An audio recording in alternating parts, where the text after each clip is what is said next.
ओम श्री गणेशाय नमः। मित्रों, आज इस वीडियो के माध्यम से हम बात करेंगे जीवन मुक्त के स्वरूप विचार, जगत के मिथ्यात्व तथा द्विविध वासना का निरूपण तथा भगवान श्री राम की तीर्थ यात्रा वर्णन। भरद्वाज बोले, ब्राह्मण, आप श्री रामचंद्र जी की कथा से आरंभ करके क्रमशः जीवन मुक्त की स्थिति का मुझसे वर्णन कीजिए, जिससे मैं सदा के लिए परम सुखी हो जाऊं।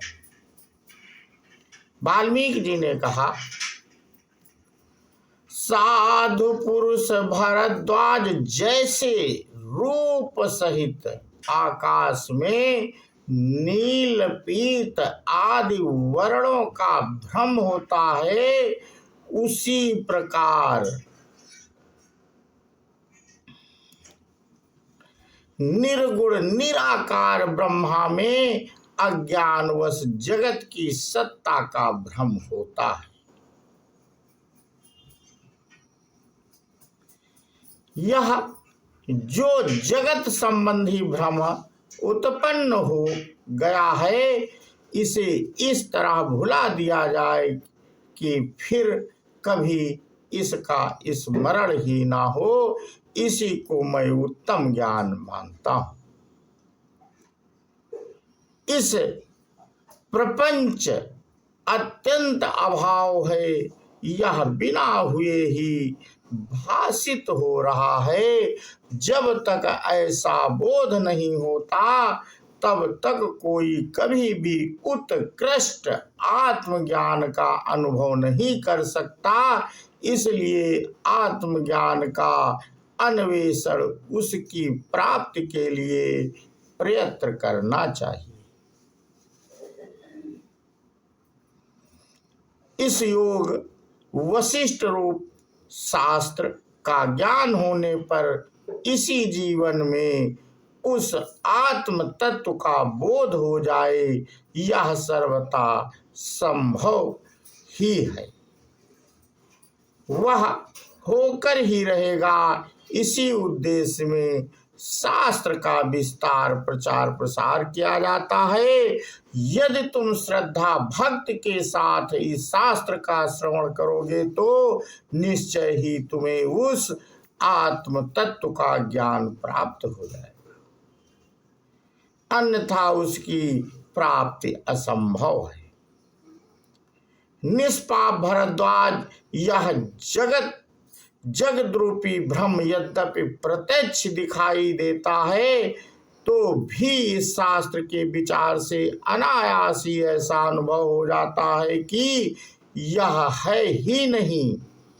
ठीक उसी तरह जैसे आकाश में नील आदि वर्ण प्रत्यक्ष दिखने पर भी विचार करने से बिना परिश्रम के ही यह समझो आ जाता है कि इसका अस्तित्व नहीं है।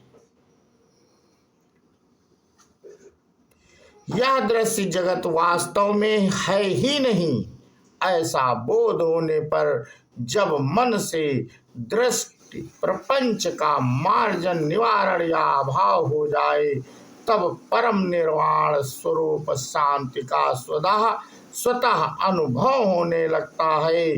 ब्राह्मण संपूर्ण रूप से वासनाओं का जो परित्याग अत्यंत अभाव है, वही उत्तम मोक्ष कहलाता है। उसे अविद्यारूपी मल से रहित ज्ञानी ही प्राप्त कर सकते हैं। विप्र जैसे शीत के नष्ट होने पर हिमकरण तुरंत गल जाते हैं, उसी प्रकार वासनाओं के क्षीण हो जाने पर वासना पुंज रूप चित्र भी शीघ्र ही गल जाता है, उसका अभाव सा हो जाता है।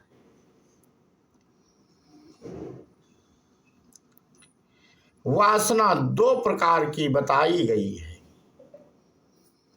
एक शुद्ध वासना और दूसरी मलिन वासना। मलिन वासना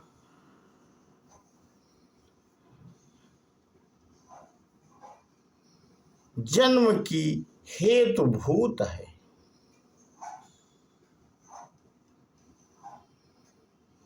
उसके द्वारा जीव जन्म मृत्यु के चक्कर में पड़ता है और शुद्ध वासना जन्म का नाश करने वाली अर्थात मोक्ष की साधिका है। विद्वानों ने मलिन वासना को पुनर्जन्म की प्राप्ति कराने वाली बताया है।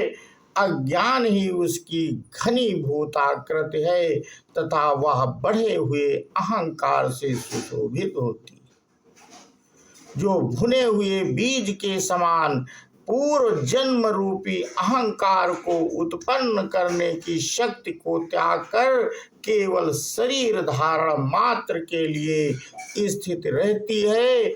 वह वासना शुद्ध कही गई है। जो लोग शुद्ध वासना से युक्त हैं वे फिर जन्म रूप अनर्थ के भाजन नहीं होते। जानने योगी परमात्मा के तत्व को जानने वाले वे परम बुद्धिमान पुरुष जीवन मुक्त कहलाते हैं। महामते भरद्वाज, अब तुम श्री रामचंद्र जी की जीवनचर्या से संबंध रखने वाली इस मंगलकारिणी कथा क्रमशः श्रवण करो। मैं उसका वर्णन करूंगा। उसी के द्वारा तुम सदा के लिए संपूर्ण तत्व ज्ञान प्राप्त कर लोगे। वत्स, जिसे कहीं से भी कोई भय नहीं है, वे कमल नयन भगवान श्री राम जब अध्ययन के पश्चात विद्यालय से निकलकर घर लौटे तब भांति भांति भौत की लीलाएं करते हुए उन्होंने राजभवन में कुछ दिन व्यतीत किए।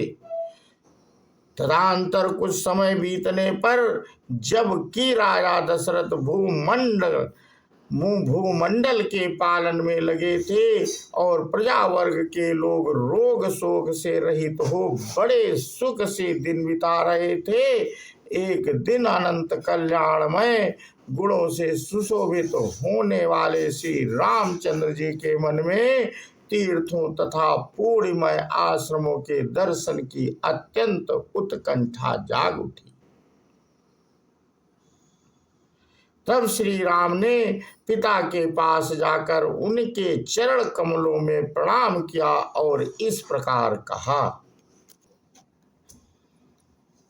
श्री राम बोले, पिताजी, मेरे स्वामी महाराज, मेरे मन में तीर्थों, देव मंदिरों, वनों तथा आश्रमों का दर्शन करने के लिए बड़ी उत्कंठा हो रही।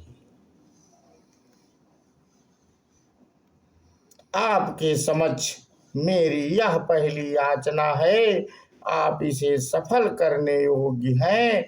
नाथ, संसार में ऐसा कोई याचक नहीं है जिसे अभीष्ट वस्तु देकर आपने उसका आदर ना किया।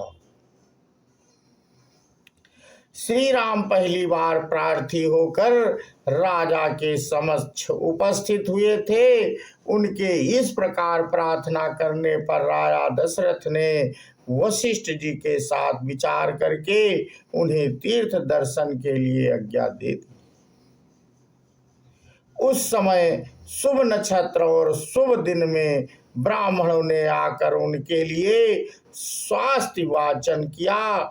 उनके शरीर को मांगलिक वेशभूषा के से अलंकृत किया गया। माताओं ने उन्हें हृदय से लगा लगा कर आशीर्वाद दिए और आभूषण पहनाए। फिर वे रघुनाथ जी तीर्थ यात्रा के लिए उद्यत हो लक्ष्मण और शत्रुघ्न, इन दो भाइयों वशिष्ठ जी के भेजे हुए शास्त्रज्ञ ब्राह्मणों तथा अपने ऊपर स्नेह रखने वाले कुछ गिने चुने राजकुमारों के साथ अपने उस राजभवन से बाहर निकले। श्री रामचंद्र जी दान मान आदि ब्राह्मणों को अपने अनुकूल बनाते सब ओर से प्रजाओं के आशीर्वाद सुनते और संपूर्ण दिशाओं के दृश्यों पर दृष्टिपात करते वन्य प्रदेशों में भ्रमण करने लगे। उन्होंने अपने निवास स्थान पर कौशल जनपद से आरंभ करके स्नान दान तप और ध्यान पूर्वक क्रमशः समस्त तीर्थ स्थानों का दर्शन किया। नदियों के पवित्र तट, पूर्ण वन पावन आश्रम, जंगल, जनपदों की सीमाओं में स्थित समुद्र और पर्वतों के तट, चंद्रमा के समान उज्जवल आभा वाली गंगा, नील कमल की सी कांति वाली निर्मल कालिंदिनी, यमुना, सरस्वती, सतत सतलज, चंद्रभागा, चिनाब, इरावती, रावी, बेड़ी, कृष्णा बेड़ी, निर्विंध्या, सरयू, चरमंडवती, चांबल, बिस्तस्ता, झेलम, बिपाशा, व्यास, बहुधा, प्रयाग, नैमिषारण्य, धर्मराय, गया, वाराणसी, काशी, पुरी, श्री शैल, केदारनाथ, पुष्कर, क्रम प्राप्त मानस सरोवर, उत्तर मानस, बड़ वा मुख, अन्य तीर्थ समुदाय, अति अग्र तीर्थ, महातीर्थ, इंद्र दुम्र सरोवर आदि पूर्ण तीर्थ सरोवर, सरिताएं, नद, तालाब या कुंड, इन सब का उन्होंने आदर पूर्वक दर्शन किया।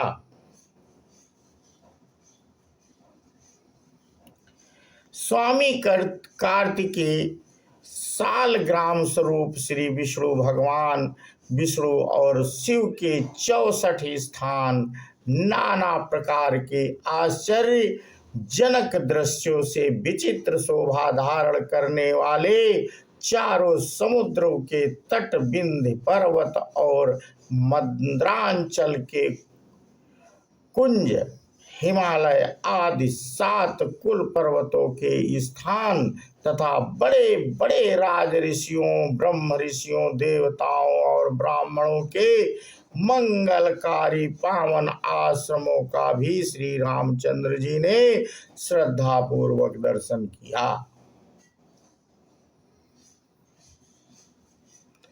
दूसरों को मान देने वाले श्री रघुनाथ जी अपने भाइयों के साथ बारंबार चारों दिशाओं के प्रांत भागों तथा भूमंडल के सभी छोरों में घूमते फिरे।